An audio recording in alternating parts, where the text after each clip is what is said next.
is ABC's Wide World of Sports.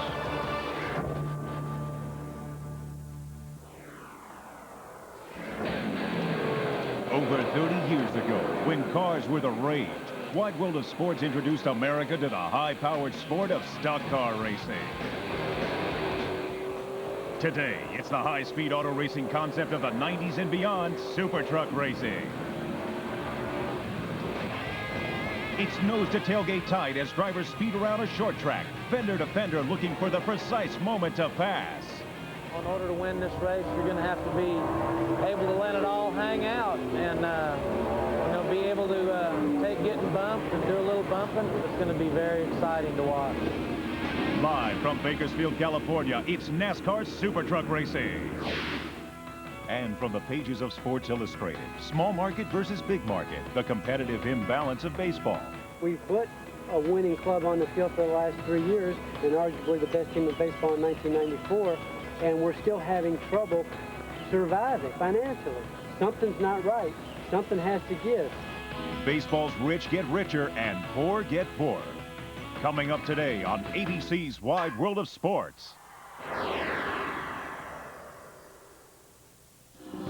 The Sierras at the edge of the San Joaquin Valley. We're at the edge of Bakersfield at the beautiful Mesa Marin Raceway. This is the birthplace of the SuperTruck, and we're ready for round 4 of NASCAR's SuperTruck Series. And what you're about to see here with these beautiful trucks is a blinding moment of the obvious.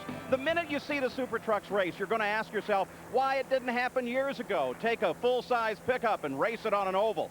This series has excited the entire racing community. It's not just a series for the young chargers, also for the great champions. As a matter of fact, take a look at this. This is a list of great champions from other series and, in fact, other disciplines who are now regulars in the SuperTruck Series. It is an incredible series. We look forward to a truly exciting afternoon. It has great fans, great stories, and great names. Consider this name, Phil Parsons, the '88 winner at Talladega in the 500, or the current points 5th place in the Busch standings. Well, he had a weekend off, so he comes here to work in the pits for us. And Phil, you've got another great name with you. I sure do, Paul. From a great family, P.J. Jones, outside pole sitter here. P.J., you've driven all kinds of different race cars. Tell me the difference between this truck and anything else you've driven. Well, you know, the truck's a little bit different. It's kind of just like a Winston Cup car. You know, it's hard to compare that to, say, a Toyota GTP car, but, you know, the racing here is what makes a difference. I mean, we're running side-by-side, nose-to-tail for the whole race, Dyson for the lead. Sears Die Hard #1's been quick all weekend. Ron Shavers built us a great motor this weekend. I think the key here is just going to be keeping those Goodyear tires on those American racing wheels, because it's tough on tires here. I tell you, Paul, you can look for this guy to be up front when this thing's over. Bet you can. Well, since Phil's in the pits, in the booth will be Jack Arute. We're talking, Jack, about trucks that are profiles of trucks, but thoroughbred racers underneath. Paul, strip away the sheet metal, and what you have underneath NASCAR SuperTrucks is all Winston Cup. I'll tell you what, same chassis, same weight, 3,400 pounds. You've had to move the rear window area up about 8 inches. The height is about 9 inches higher, and they're 2 inches longer, the SuperTrucks, than their Winston Cup brothers. Now, the short oval, is it a good stage for the SuperTruck? Well, it may not be Daytona in speeds of 200 miles an hour, but if you intend to win in SuperTrucks on a short track, you've got to use up every bit of sheet metal you have. It's a war out there. What about that, Phil? We're talking about a war here? I'll tell you, if there's a war out here, and this guy knows how to do it. Mike Skinner on the pole for the 3rd consecutive race. Mike, because of the shortness of the race, you're not going to be able to change tires. What strategy will you play because of that? We're probably going to lay back and let them run pretty hard today and see if we can keep tires on this GM Goodrich #3 Chevrolet truck. If we can, maybe we'll have something for them toward the end, Phil. All right, Mike, have a good run. I'll tell you what, I've never seen this guy lay back. I raced against him back east, and I've never seen him lay back. And if you look at this truck, it's a black #3. Well, it's no mistake. It's supposed to look like that. This truck is owned by Richard Childress, Dale Earnhardt's Winston Cup car owner. This guy right here is really living up to this truck. And I'll tell you what, you look for him to be up front when the race is over. Let's go back upstairs to Paul Page. All right, Phil, the engines are already started. Look at them there. Are they spectacular or what? Let's take a look at the starting grid for the 4th round of the NASCAR SuperTruck Series. On the pole is Mike Skinner, the 3rd straight pole for the Phoenix race winner. Alongside, you just met him, P.J. Jones. He came from 3 laps down to finish 2nd at Tucson. In row 2, Bill Sedgwick. He ran 3rd last week at Santa Clarita. And Dave Resendez, Jeff Bodine's crew chief, has taken the wheel this week. In row 3, Jack Sprague, a Michigan native who ranks 5th in the points. And Ron Hornaday Jr., the winner at Tucson 2 weeks ago. The 4th row, Sammy Swindell, a 2-time World of Outlaws sprint car champion. And Roger Mears from Bakersfield, the off-road specialist, making his first start since the Phoenix opener. In row 5, Bob Keselowski, the former champion of the ARCA Stock Car Series. And Joe Ruttman, he has 2 top 10 finishes in Irvin E. Irvin's truck this season. In row 6, Rick Pirelli and Steve Portengay. Row 7, Toby Butler and Pancho Carter. In the 8th row, Troy Beebe and Gary Collins. In row 9, Mike Bliss and Butch Gillian. Row 10, Wayne Jacks and Stan Fox. The 11th row is Bob Strait and John Nemechek. Row 12, Butch Miller and Dave Ashley. The 13th row, Scott Lagasse and John Kinder. Row 14, Bob Walker and the great Walker Evans. And the 15th and final row, Jerry Churchill and Kerry Teague. So there they are, the 51 car already with a problem, Jack. Well, the 51 truck of Kerry Teague was late getting here. In fact, he almost had to qualify what's called a show truck. But the report is that we may have some trouble with Kerry Teague and also Butch Miller in car number 98. The hood is up on his truck as well. So 2 of the people that we were counting on to be in this race have already befallen mechanical problems before the drop of the green flag. All right, let's take a look at the race analysis for this run here at the Mesa Marin Raceway. A spectacular track. Half-mile around. It is high bank, $147,000 purse. 125 laps, 62.5 miles.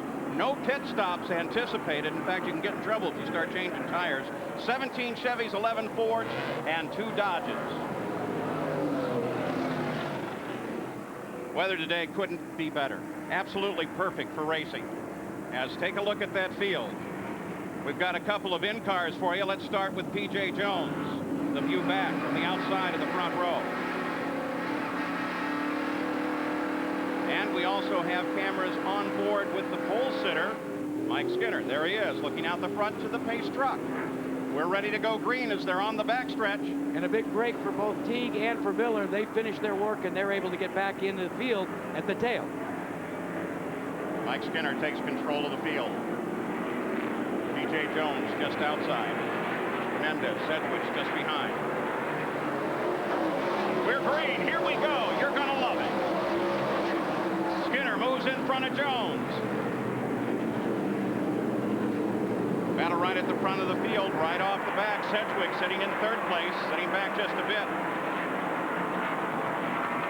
Resendez tries to move high, down low. Hornaday tries to make a move. Now, Resendez is not in a position he'd like to be as he tries to make it 3 wide going into turn number 1. He's hung out on the outside, Paul. That's not where you want to be, especially early in the race. Mike Skinner has led in each of the 4 SuperTruck races this season, the only driver in the series to do so. Battle is still for 3rd place. Hornaday down on the inside. Sedgwick up high. They're side by side down the front straight. They'll go into the corner that way. Boy, look at that. Sedgwick gets way high, loses a bit. Paul, Sedgwick didn't even think he was going to be running a SuperTruck this year. He was scheduled to be simply a crew chief. But then when Dale Earnhardt called upon his cars to be in competition all the time, being driven by Hornaday, Sedgwick got the ride. Now he's battling with who he was supposed to be a crew chief for. Hornaday looking very strong, running in 3rd place. Sedgwick dropping back, that high line not working as well for him as he would like. But Hornaday now taking a look at the high line. Look at Sedgwick close in. Menendez and Mears gets together. Just a light tap, but they keep going. Mears looking to the inside now as he tries to get inside the 7 car. 7 truck, excuse me. Can't do it though. Back at the front. There's Resendez and Mears. Back at the front. PJ has been doing what he can to try and catch up, and in fact has signaled several times that he's thinking about that inside line. On board with P.J. Jones, right off through.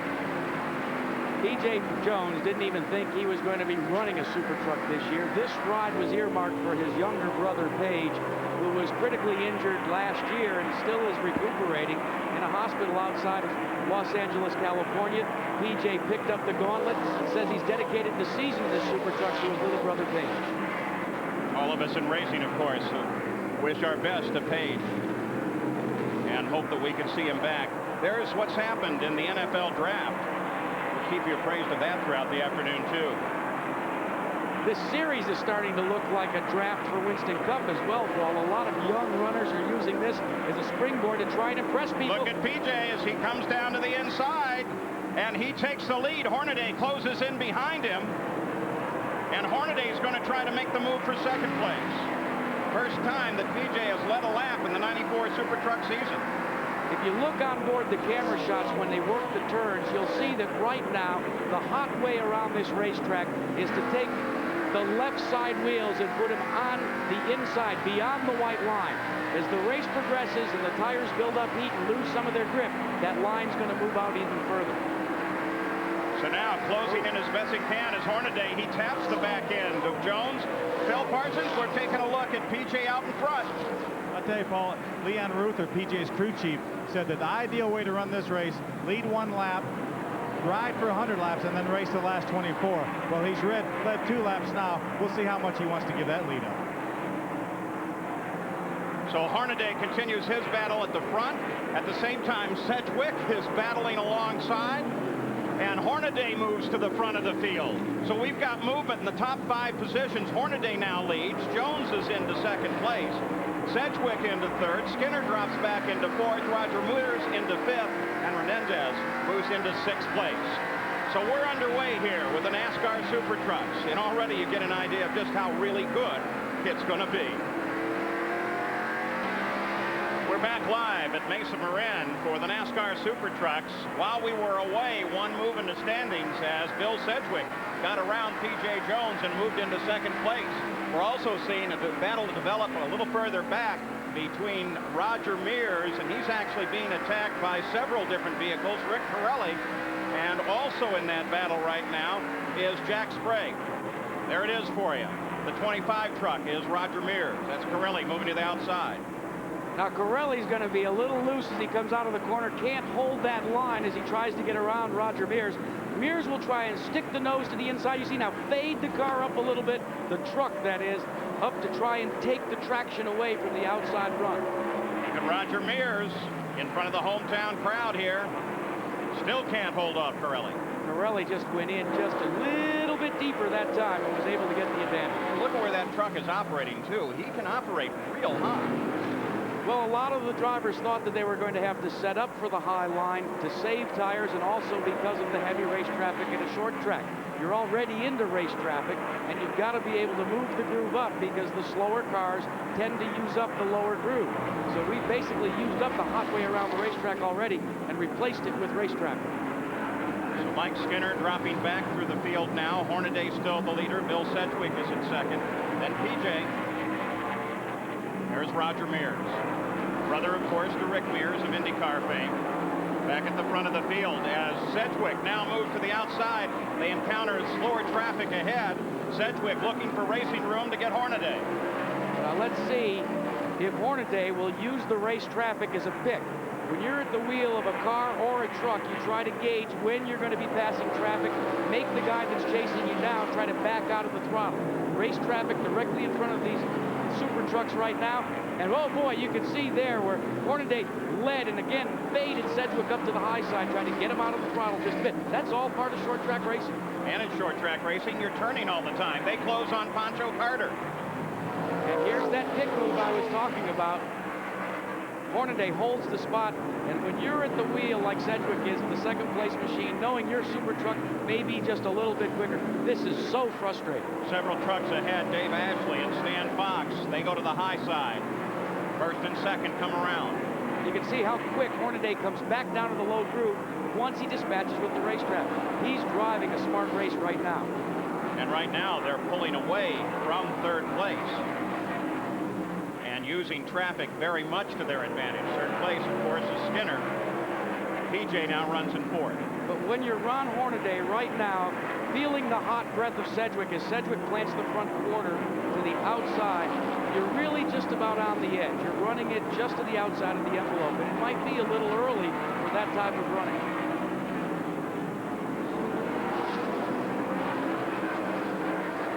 Sedgwick very carefully feeling him out.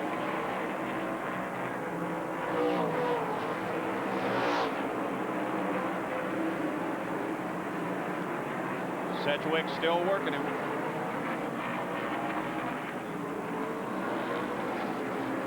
So Ron Hornaday Jr., the leader of the race. We asked him earlier about this race and when at the edge. How do you know when you're really in trouble out on a half-mile short oval like this? Probably about when you're in the fence. No, I really don't. You get out there and, you know, as more and more you put laps on it and the tires get to wear down a little bit and your brakes are starting to fade, and you know when you're gone. But the truck, the way you sit in it, you don't even know you're in a super truck. Like I said, NASCAR came out with something good, and to put these bodies on these Winston Cup frames and everything, they're the stablest things I've ever drove.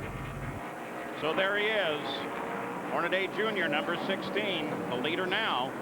But Sedgwick continues to work at him as they circle this track. The average here is about 90 miles an hour, so going down the straightaway, they're up over 100 real easy. They're hauling the mail, Paul. Now, this racetrack is similar to the Martinsville Speedway that the Winston Cup brethren are running at this weekend, and these super trucks qualified 3 miles an hour slower. There's a major reason why. The banking and the cornering here in Mesa Marin is very different than that we see at Martinsville, Virginia. And remember, they run a little bit different engine package that we'll talk about later, the super trucks versus the Winston Cup. So Sedgwick sits back, waits station for the time being. One of the concerns here is how long you can keep your tires efficient. So you don't want to make any real hard moves early on in the run. Ron Hornaday Jr. is the leader. His father drove a Cup car from 1955 to 61 with a best finish of fourth not far away at Sacramento in 1960. There's your running order.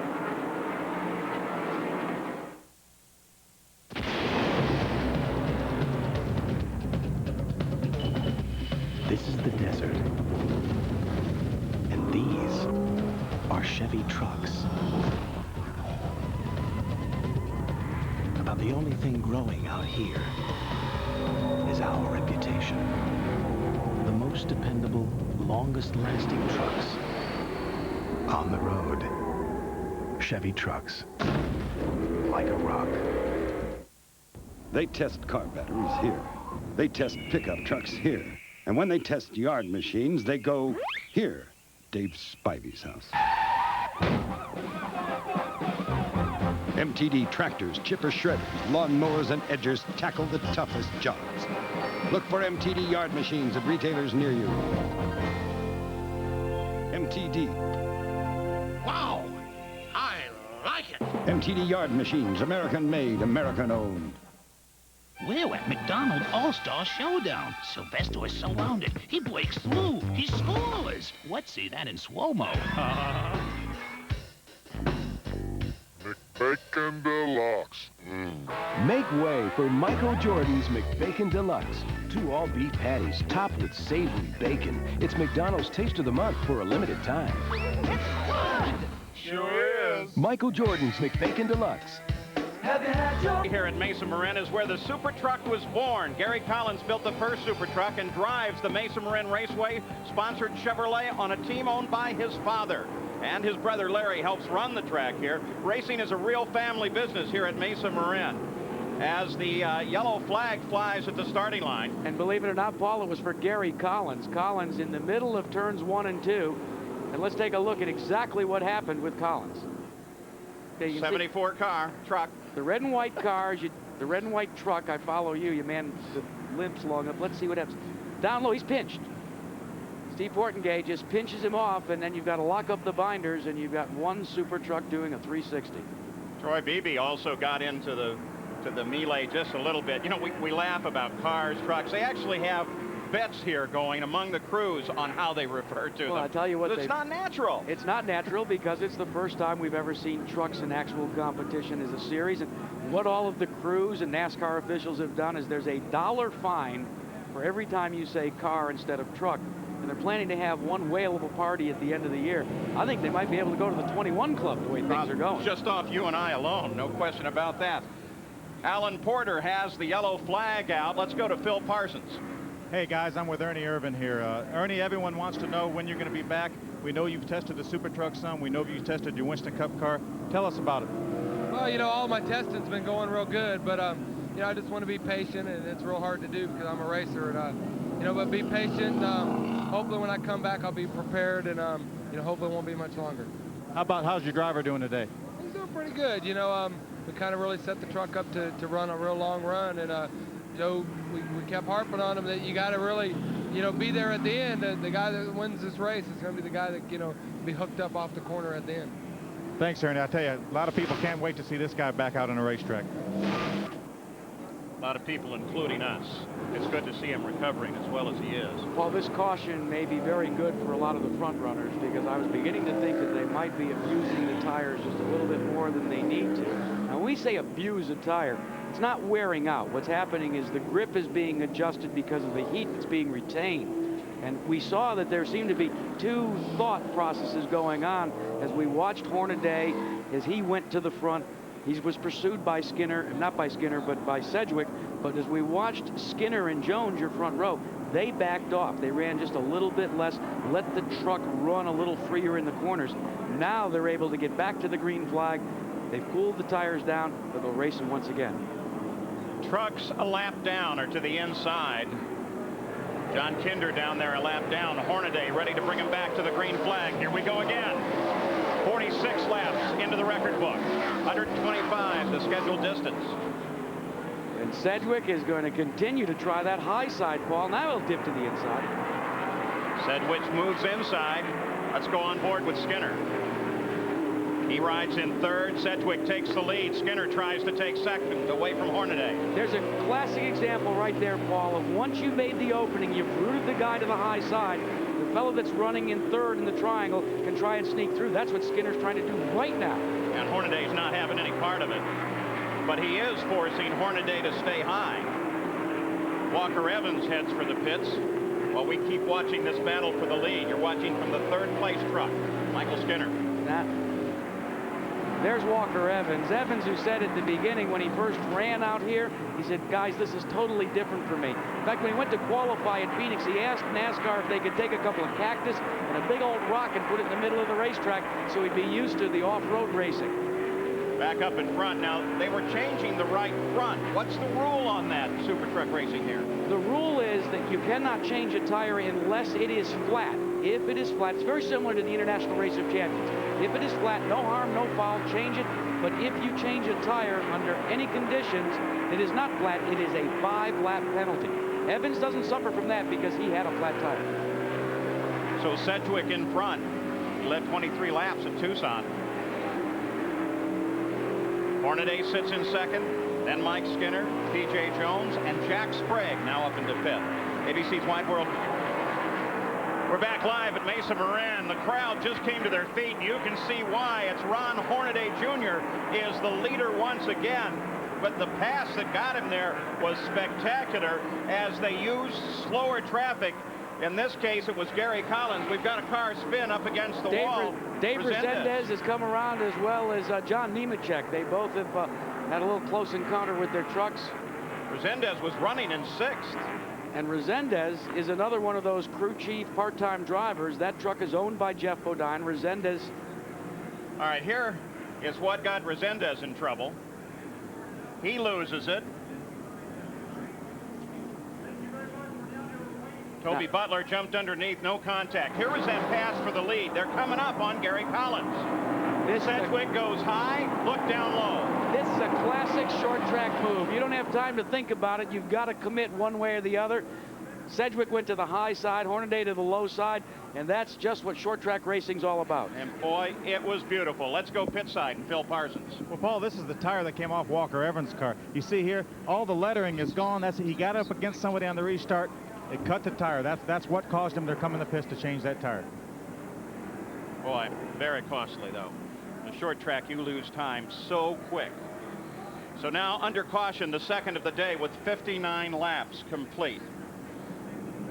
Yesterday, Jack Arute, sometimes racer, sometimes announcer, actually did a pretty good job. As he went out and took one of these super trucks out, got a little instruction from Phil Parsons. Remember, Jack, this thing looks like a truck, but underneath it's all race car. It's 3,400 pounds, just like a Winston Cup car. So don't overdrive going down in the corner. If you do that, you can't stay on the bottom of the racetrack. And remember, also, coming off the corner, you've got 650 horsepower, so this thing will light the tires up. So be real easy with the throttle. Otherwise, have some fun.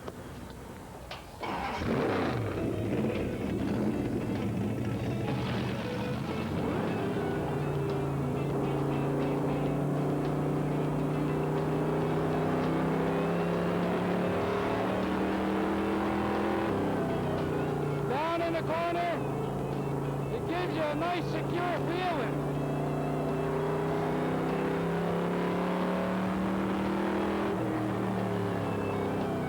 You also want to try and take it in deeper.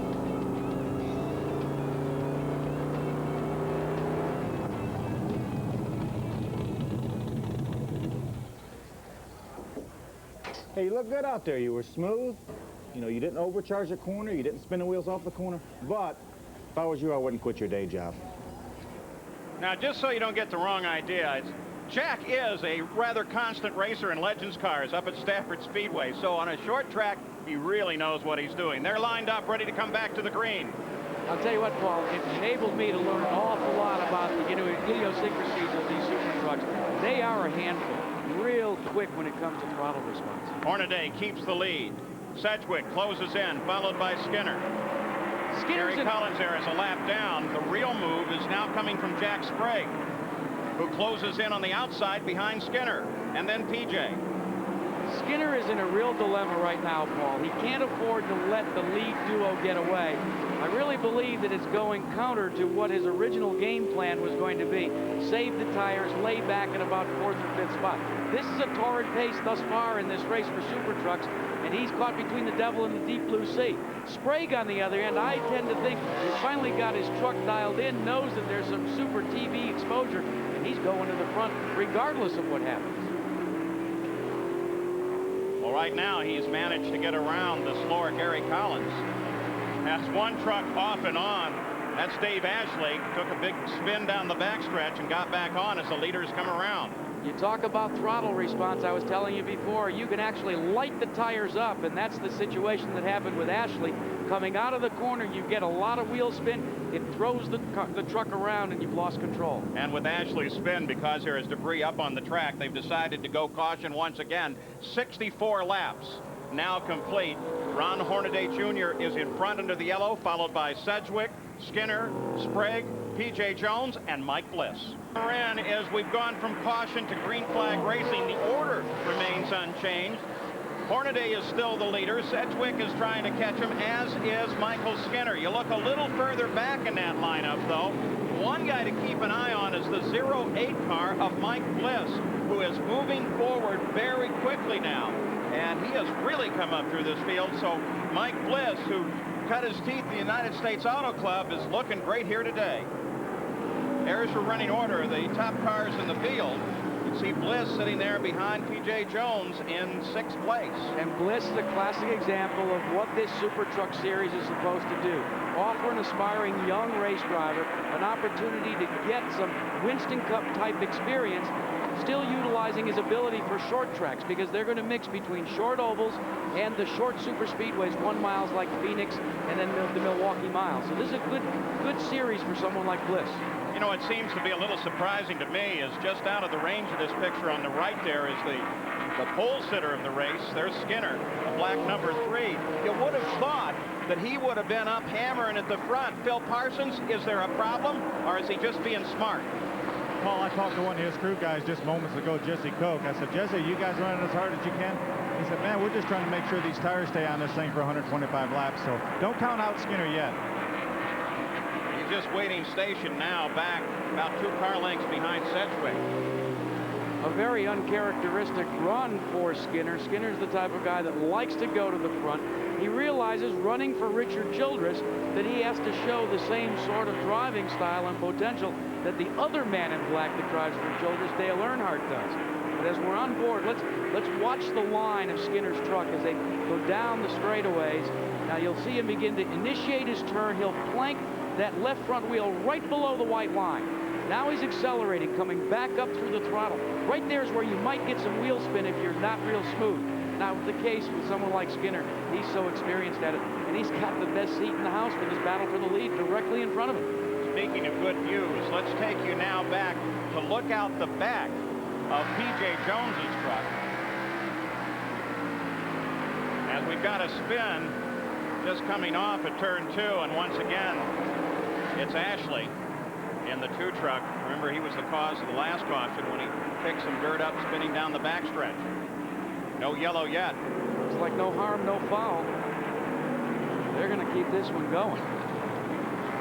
78 laps complete. Hornaday still the leader, but Sedgwick is right there. So is Skinner. So is the 31 of Jack Sprague. 15 trucks all on the lead lap. Let's take a look at this spin by car number 2, the David Ashley machine. There he is. He just plain loses it as he comes to the middle of the screen. A close call there by Butler in the yellow truck, but Ashley keeps it in gear and begins to spin the rear wheels trying to get back out. Second time today that Toby Butler has had a close call. Right. He's going to say, okay, that's it. You know, we were talking about Mike Skinner and the man in black. This lead truck, Paul, believe it or not, is owned by the man in black himself. Major big crash. Spin from Pancho Carter. Walker Evans is in it. Legacy goes down to the inside. So Pancho and Walker Evans make contact, our first contact of the day. This is the 80th of 125 laps. Walker Evans is able to get it restarted and stays out with damage only to the right front of his Dodge. Let's check the right side of your frame on the screen here. You'll see the smoke begin. Pancho Carter is already sideways, locks up all the tires on the Super Truck. A cloud of dust. Walker Evans just had no place to go. It's as if he locked up the binders and was actually sliding into Pancho because there was no hard contact there. Going high would have been the answer, but he couldn't get that high fast enough. So Walker Evans now with a little more serious damage than we originally suggested to the front of his machine. And once again, we are under caution. Let's take a look at the top 10 here with Ron Hornaday Jr. still the leader.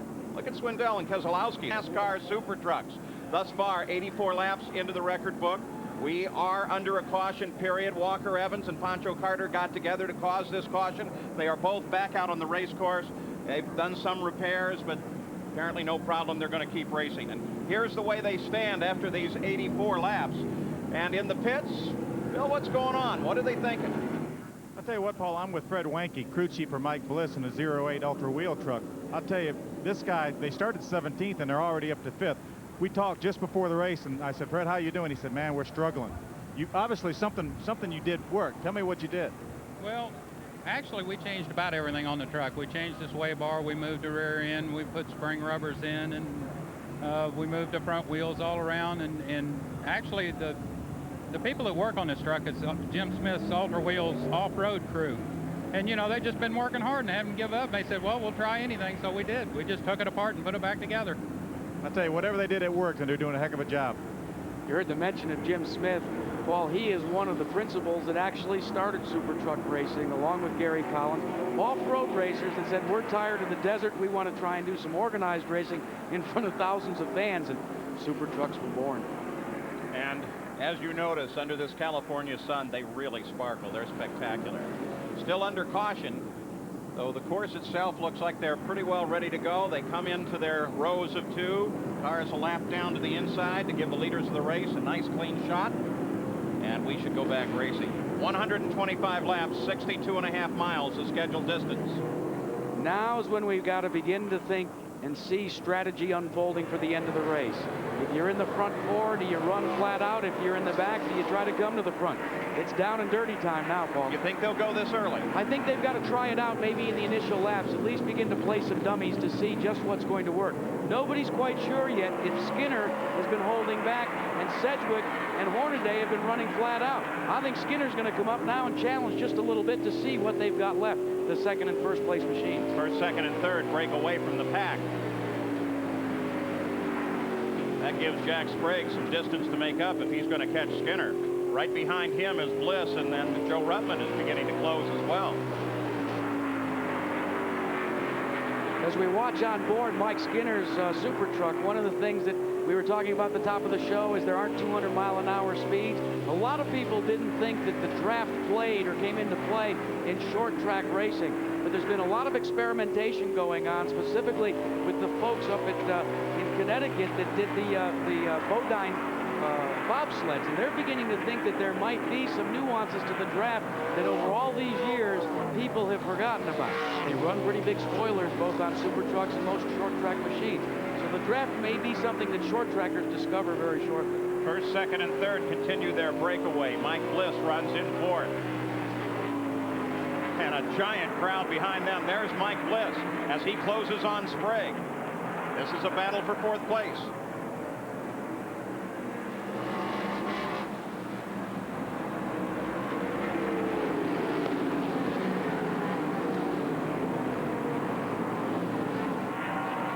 This group is about 3 seconds behind the leaders of the race. We're back to the leaders now. I think we saw Skinner try just enough. He pulled his nose up with the SuperTruck, tried out the first and second place machines, got behind Sedgwick. Now he's backed off just a little bit because once again, he is trying to conserve his tires. I'll tell you what, Paul, when the tires go away on any vehicle, but especially these SuperTrucks, they're using a hard compound that was used 2 years ago or 3 years ago, I believe, in Winston Cup competition in North Wilkesboro, North Carolina. They're using them here today. All drivers are taught in school to conserve their tires, especially when they don't have the luxury of coming in and changing them during caution. So you think that's the game with Skinner? He's made his try. He now knows what he can do, while Sedgwick and Hornaday are really in a battle here at the front.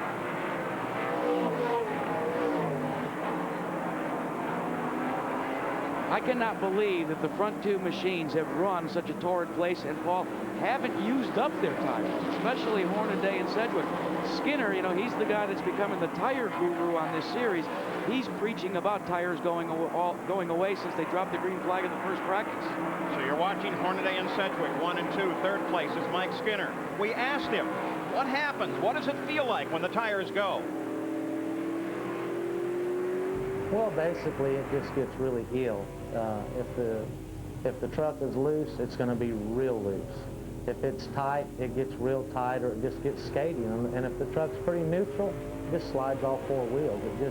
It really gets ill. Usually, whatever it's doing, it'll do a lot worse. And as we say, when we say a racing tire goes away, Paul, it doesn't wear out. It loses its adhesion because of the fact that a team has tried to force that tire to grip the road in a very awkward position. That's in a cornering situation, and the tire gets so much heat that it begins to loosen its grip. Try and hold on to the side of a railing yourself. After a couple of minutes, you'll start to slip off. Good explanation. I like it, too. Gets ill. There's the leader, Ron Hornaday Jr. Let's go to the pits once again. Phil Parsons. Hey, Paul, I'm with Banjo Grimm, one of the crewmen on Ron Hornaday's truck. You guys are setting a blistering pace. You got anything left? I believe so, Phil. Ron feels real comfortable out front, more so than running back behind any trucks. He thinks he's got something for them at the end. That's good. That's Banjo Grimm, crewman for Ron Hornaday. You know, one of the things, Phil and Paul, is everybody wonders about where do they get all these crew members for this series. Well, what a lot of people have done is taken right to Winston Cup once again and taken crew members, Banjo Grimm one of them, and they've brought them to SuperTrucks trying to get these youngsters started. Taking a look back in the field now, you just got a glimpse of the 98 of Butch Miller as he took a move to the outside. Miller has moved from last place up into 8th. And there he is as he comes around P.J. Jones. Shades of Tucson, Arizona in round 2, where Miller came from the back and really began to challenge and actually led until he ran the tires right off the car in the waning moments. today he had a good starting spot, but remember, he started from pit road because they were up under the hood before they dropped the green flag. And Mike Bliss is around Jack Sprague for 4th place now. Swindell coming up behind PJ. Boy, look at him drift out there. Sammy Swindell in that blue car. Truck. And Paul, the trucks now are into what we call a classic Saturday night short track action. We're down to the less than 25 laps. Most short tracks run 25 or 30 lap main events. They use the extra distance ones for special events. These short truckers now are going to have to go short track style. They're going to run flat out. But the question is, who's got the most rubber left to be able to propel themselves to victory lane? Hornaday is the leader. You just saw Lagacy making a move down to the inside of P.J. Jones as well. So they're lined up, ready to go to war, while at the same time they're mixed in with the back marker traffic. And so they've got quite a bit to make up and quite a bit of traffic to try to make it up through it. 102 laps, 125 the scheduled distance. And there's your top 10. We're back live with the NASCAR Super Trucks, Mesa Marin Raceway, Bakersfield, California. Nothing's changed since we left you. Ron Hornaday Jr. is still the leader. Well, what has changed is running through traffic. The separation now back to second place. Bill Sedgwick has increased to 1.8 seconds, and they are really having to fight their way through traffic. Hornaday working this race traffic much better than Bill Sedgwick. Hornaday, that red truck, Paul, is owned by Dale Earnhardt, and Earnhardt taps Hornaday to drive this truck after seeing Hornaday run his own Super Truck in what was called the Winter Heat Series, which was a preamble to the NASCAR Super Truck Series of '96.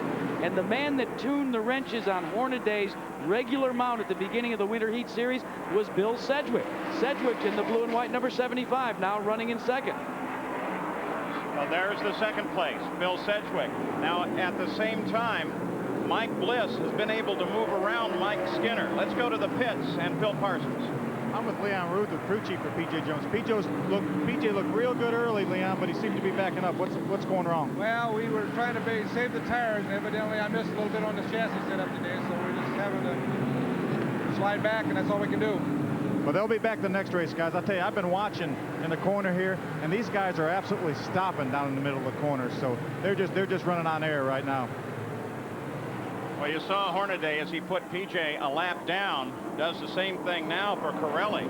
Hornaday's really on the fly with just 10 laps to go now to the finish. And one has got to be impressed with the run by Hornaday, because everybody is literally running out of tires, but it does not dramatically affect the run of the red number 16. He has run the same line. As you watch him come out of the corner here, he stays real low and then just lets the truck have its own head right up to the outside. And he looks like he might have just a little bit of damage down on the right side, down by the spoiler. He's been in it already in this short track war. You got a glimpse of the second place car, the second place truck, the 75 Sedgwick. You know, we're going to be able up alongside of we're going to be able to have a party just on your donation. I'm broke already. Sedgwick now trying to close in. Hornaday running alone and clear for the moment. But you don't run clear very long on a short track, especially a bank short track like Mesa Marin. 8 laps to go. Mike Bliss has had a spectacular day. Well, let me show you the traffic that Hornaday's got to contend with only a few laps to go. They're directly in front of him. Now, what a driver will do is try and pick his way through the traffic. If you had a watch on Hornaday right now, he wouldn't be running the same speeds, because he'll find a spot to be able to just hang the truck on the outside as he goes into the corner. There's a perfect example. Back out of the throttle, let the traffic find its own position so that you don't get caught up in an accident. But also, this helps you in terms of keeping the guys that are chasing you down in second, third, and fourth behind you. Even though he has a lengthy lead right now, he picks his way through that traffic. He's around Jerry Churchill, around Pancho Carter.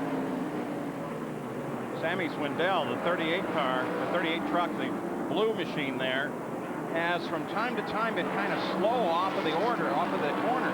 But he's still being shown in the 10th position, so a fine ride for Swindell. But this is a classic illustration, too, of the torrid pace that Hornaday has set today. He's about to lap the 10th place truck. 37 truck there at Bob Strait. And here's where you've got to be careful, because you're glued down to the inside, working race traffic. You know there's just a fistful of laps to go. You You don't want to press the outside of the envelope. Hornaday now has 2 moving picks between himself and Sedgwick. And Sedgwick is just about out of this one with 4 laps to go. It's Hornaday, then 2 trucks, then Sedgwick. 4 to go. Sedgwick looking to the outside. Now 3 to go for Hornaday. There's Sedgwick. Sedgwick's got the first. Blue and the white, number 75, works the outside of Again, way high, loses the back end for a second. You can see his tires are junk. They've gone away. Got so much heat in them. They've worn them down so far that he is just holding on for dear life now, trying the best that he can to keep that 3rd place machine of Mike Bliss from closing in on him for second. Swindell just high in front of him with 2 laps to go. Sedgwick now makes his move down in turn 2. It was a problem for him earlier. And he's still not around him. Now he finally gets around Swindell. Second place is a long way back. And as the white flag comes out, Ron Hornaday Jr. And Hornaday is looking at Roger Mears, Butler. Check that, not Butler, but the 58 of Wayne Jacks. Works to the inside of Jacks. This is going to be a great win. So Ron Hornaday Jr. is looking terrific as he comes to the final set of turns. Butch Miller has moved around Jack Sprague and moved into 5th place. And Ron Hornaday Jr. takes round number 4 of the NASCAR Super Trucks. Very, very smart drive for the day, and quite a few surprises here. Skinner finishes in 3rd. The order is Hornaday, and then Sedgwick, Bliss, and then Mike Skinner. Let's go to Phil. I'm with the crew chief for Ron Hornaday, Doug Richard. Doug, that's the 2nd win out of 4. That's not too bad, huh? And I'm real proud of the whole team, and Dale and Teresa's give us a lot of equipment to work with here. And I tell you, Ron has got a lot of potential here, and he just did one heck of a smart race today. That was the biggest key. And I talked to him every lap, and he was nice and smooth. We worked together, and I can't say much. Action Collectibles is on the truck, and I'm happy for Fred, and just looking forward to it. All right, let's let him get to victory lane. Back up to you guys. Hey, Phil, he's already there. He did a spin backwards coming off of 4 and backed it into the winner's circle. Ron Hornaday Jr. definitely a showman. We'll be back. We're back live at Mesa Marin, and let's take a look at the results here. Now, they're unofficial at the moment of this great run. And did I tell you that the Super Trucks were going to be spectacular? Well, Ron Hornaday takes another win this season. Sedgwick couldn't get it done at the end. Bliss, Skinner, Butch Miller in 5th place. In 6th, Joe Ruttman. Keselowski was smoking toward the end, but he still came through looking good. And then Corelli, and then Sammy Swindell, and Scott Lagasse comes in 10th place. So the race has been run here at Mesa Marin, and Ron Hornaday Jr. comes home as the winner in one really great afternoon. We'll come back and talk. Ron Hornaday Jr. takes the lead twice, has it at the key point at the end of the race, and is now in the Super Truck points lead by 44 points. Let's go to Phil Parsons in winner's circle. I tell you, Ron, super job. You knew that you couldn't change tires because of the short distance of the race. How did that affect your strategy? Well, Phil, we talked to Dale Earnhardt and Teresa Earnhardt. I could just tell, hey, we done this one for you. You're going to do it tomorrow, I hope. I don't know. We were out there, and Doug just said, hey, cool down, pace yourself, everything else. But this RCCA Chevrolet just ran good. I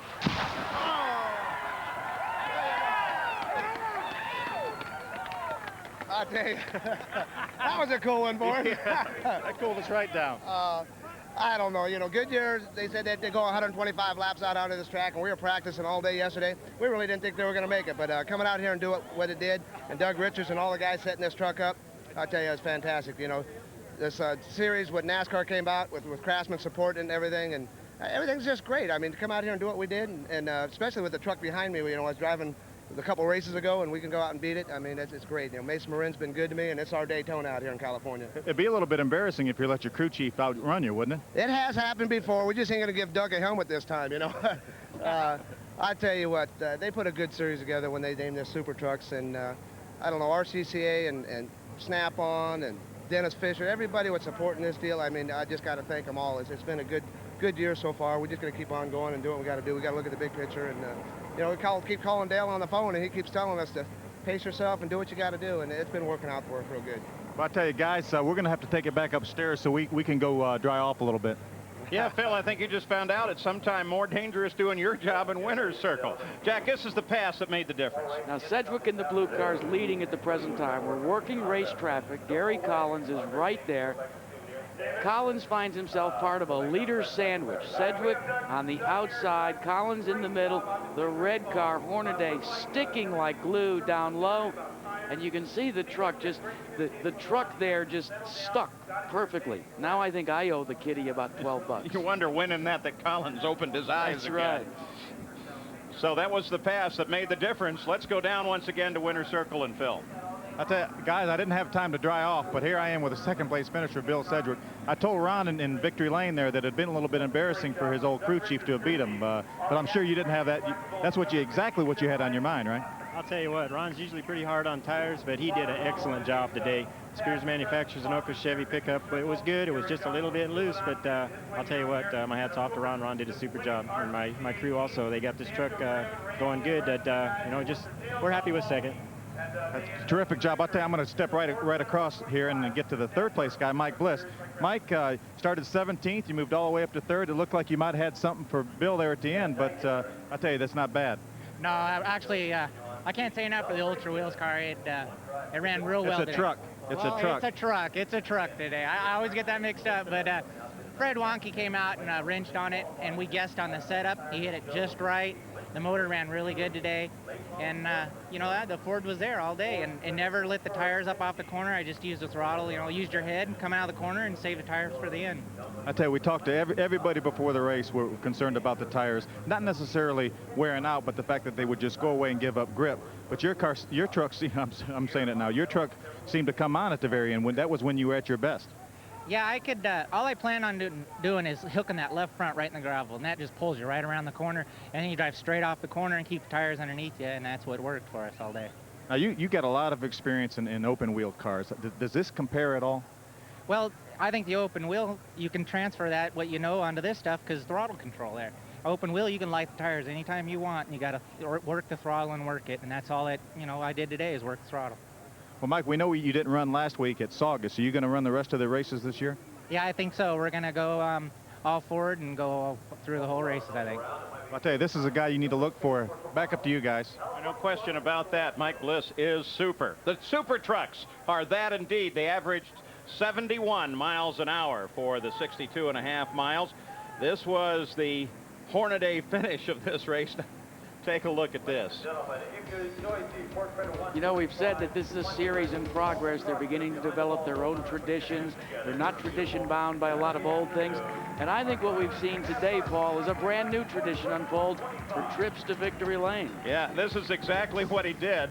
After taking the checkered flag, he gave her a nice, neat, well-controlled spin. Kids don't do this at home. And then backed her over to the winner's circle. And then in winner's circle, while Bill was doing the interview, hey, a little something to kind of cool off the afternoon. There it is again. So Ron Hornaday Jr. takes the win here. As we suggested, the Super Trucks are really spectacular, and they sparkle here at Mesa Marin Raceway. Here is the top 10 once again, unofficial.